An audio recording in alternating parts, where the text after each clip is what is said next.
Now, mutual funds, that was $8 trillion. So what is a mutual fund?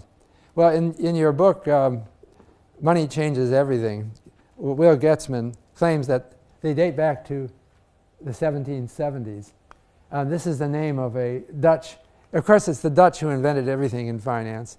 Well, I'm exaggerating, but I like that. They had one, I can't pronounce that. That's the name of a mutual fund from the 1700s. There were many investment companies that developed over the centuries. Notably, in the 1920s, there were many investment companies that offered to invest your money for you, but they weren't properly regulated. And a lot of them were playing tricks. Well, notably, they'd have different classes of shares, and the classes were designed in a tricky, deceptive way so that they, the owners of the Class A shares, had much better prospects than the general public that were in Class B shares. So after 1929, when a lot of these investment companies revealed their really bad performance, it led to public antagonism against investment funds. Now, the leader in the United States was the Massachusetts Investment Trust, called MIT. No connection with the Institute of Technology. It had a fund with only one class of investors. Moreover, it published the portfolio, so there was no secrets, and it redeemed on demand. That is, you could, if you invested in MIT, you could get your money back any day with just a phone call. Now they had telephones. Everyone had a phone. You could call MIT and say, I want my money out, and they would cash you out at the value. In other words, what your share of the total MIT portfolio was. And after 1929, a lot of people looked on MIT as a model for investment management. So Investment Company Institute was set up, I think it's in the 1930s, and they began advocating for this kind of investment company. And in 1940, the Investment Company Act further clarified, although the word mutual fund doesn't appear in that act. So do you understand? Let me say, what is a mutual fund? They're very popular. What they do is a classic mutual fund, as defined by the SEC under regulation. If you want to buy into a mutual fund, you have to contact the mutual fund, or there are these supermarkets now that will allow you to put in. But you're not buying shares on an exchange. You contact the mutual fund and you say, I'd like to invest in this fund. You give them a check for, say, $10,000. Then you will come in as an equal at 4 p.m. on the day you do that. They only deal at the closing price. So then you now own a share of the overall portfolio for the mutual fund. The mutual fund subtracts expenses for managing the fund. They pay their salaries. But otherwise, you own what's in that portfolio, your share of what's in that portfolio. And when you decide to sell someday, you call them up again and say, I'd like it. Then at 4 p.m. on that day, they'll figure out what your share of the total portfolio is and give you that in cash. That's a mutual fund.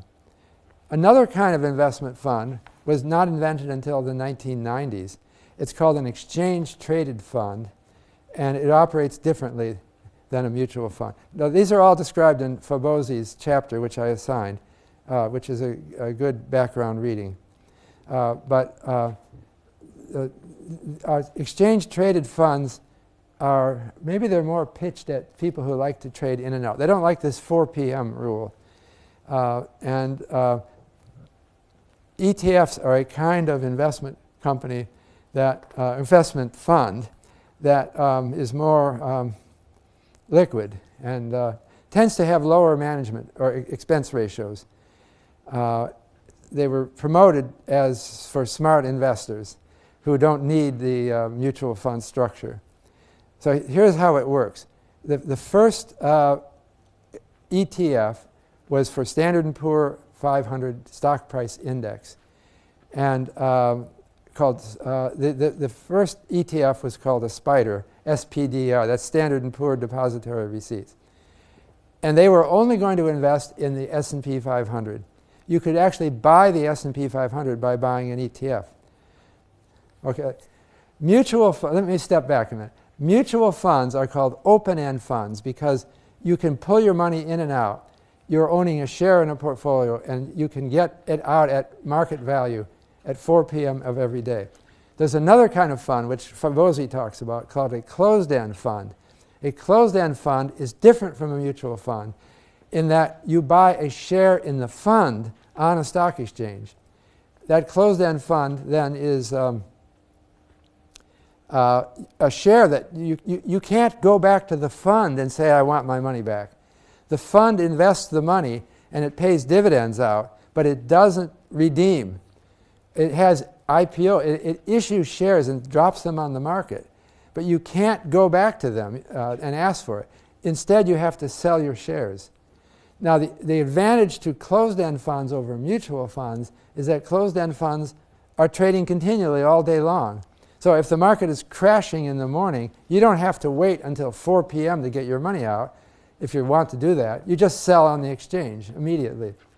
But the disadvantage of a closed-end fund is that it doesn't track the value of the underlying assets necessarily because it has its own market.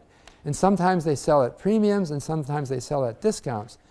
Now, there's no tight process enforcing that the value of the fund is equal to the value of the investments because you can't get your money out. In other words, it's very hard to get your money out.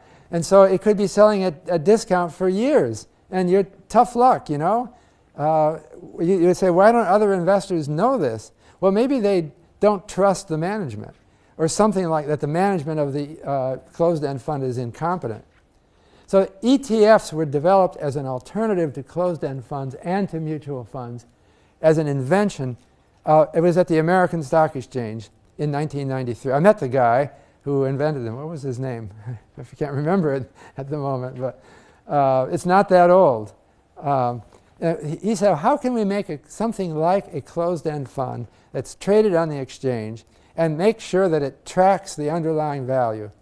And so he had the idea that we will create a fund that is not for the general public, but for arbitrageurs, is immediately redeemable. So if it's selling at a discount, we want to create a mechanism for, or at a premium, a mechanism that will restore the price. So the mechanism is that they have authorized participants. When you create an ETF, like so the spiders, you identify a group of Wall Street firms that we will authorize as participants in this ETF market, as opposed to just shareholders in the ETF market. And the ETF authorized participants, are authorized to either create or redeem units in large amounts, say $1 million. That wouldn't appeal to retail investors, but we're putting that in there for a purpose so that the ETF doesn't sell at a premium or a discount. So if the ETF is selling at a discount, that means you can buy it for less than the asset value. The authorized participants can redeem there's a process for them to redeem the shares and get the underlying shares back. So they will do that if there's ever much of a discount. If they're selling at a premium, that is, people are paying more for the ETF than the stocks that it holds, they can create more ETFs. But again, in big units, let's say $1 million. It's in the contract for the ETF. So they do this. The reason we're making that happen is to keep the ETF price tracking the underlying price. So that's an ETF. Automatic creation and redemption. There's many ETFs now. I don't think it was shown separately on the Federal Reserve. I think it would be under stock. But a lot of people own stocks through ETFs now. But it's still not as big as mutual funds. They're typically for smart investors. They don't advertise. Well, they do advertise. Spider ads you'll see. But I don't think it says much. And they have a very low management fee, typically something like 12 basis points.